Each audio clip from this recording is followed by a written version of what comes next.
প্রিয় শিক্ষার্থীরা, সামারিতে 10 মার্ক, আর এই 10 মার্কের জন্য 2 থেকে 3 ঘন্টা সময় একটু তোমরা ব্যয় করবা। তোমাদের পরীক্ষা একেবারে সন্নিকটে, আর এই কারণে তোমরা আসলে চাও অল্প পড়ে ভালো রেজাল্ট করার জন্য।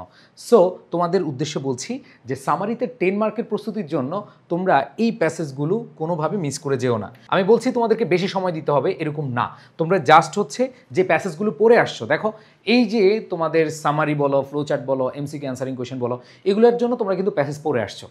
সো ওই প্যাসেজগুলো থেকেই তোমার কিন্তু সামারি আসার সম্ভাবনা। বাট আমি টেস্ট পেপার অ্যানালাইসিস করে এবং বোর্ড কোয়েশ্চেন অ্যানালাইসিস করে যেটা মনে হয়েছে যে এই 10টা প্যাসেজ থেকে তোমাদের সামারি আসার সম্ভাবনা প্রবল, এগুলো একটু আমি তোমাদেরকে দেখিয়ে দিতে চাই।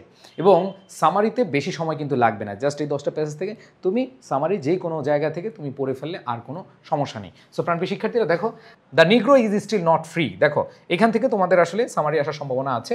এবং আই হ্যাভ এ ড্রিম যে প্যাসেজটা আছে, এইখান থেকে তোমাদের summary, flow chart, answering question যেভাবেই হোক প্রশ্ন আসার সম্ভাবনা অনেক অনেক বেশি, তুমি যে কোনো বোর্ডের হও না কেন।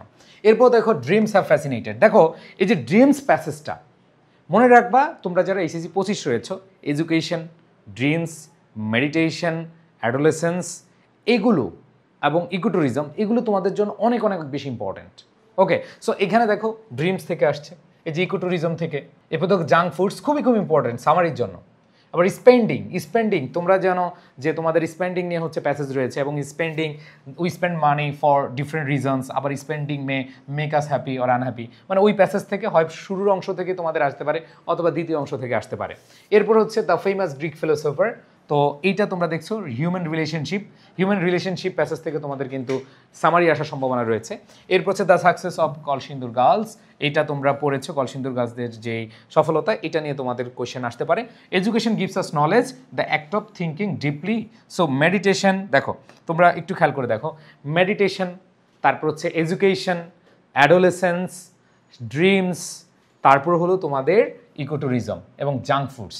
এই কয়েকটা বিষয় তোমার ভালো আইডিয়া থাকতে হবে, এবং এই প্যাসেজগুলো তুমি যখন দেখে যাবা তখন তুমি কিন্তু সামারিতে খুব ভালো একটা মার্ক তুলে আসতে পারবা। এখন কথা হলো, না পড়ে কি সামারিতে ভালো করা যায় কিনা। মনে রাখবা, সামারিতে তুমি যদি প্যাসেজ দেখে দেখো, না পড়ে যাও, প্যাসেজ দেখে দেখো তুমি লিখে দিয়ে আসো কোনো রকম একটু হালকা চেঞ্জ করে, তাও তুমি নম্বর পাবা। বাট ওই নাম্বারটা তোমার A+ পাওয়ার জন্য এনাফ না, A গ্রেড পাওয়ার জন্য এনাফ না। তুমি যদি দেখো যে এই প্যাসেজগুলো থেকে তোমার কি চলে আসছে সামারি, তখন তুমি মোটিভেটেড থাকবে, তুমি সুন্দরভাবে লিখে দিয়ে আসতে পারবা। সো 2 থেকে 3 ঘন্টা সময় লাগবে, এর বেশি সময় লাগবে না। প্লিজ, ঈদের বন্ধ আছে, তোমরা একটু 2 থেকে 3 ঘন্টা সময় নিয়ে এই 10 মার্কের প্রস্তুতিটা নিয়ে নিও।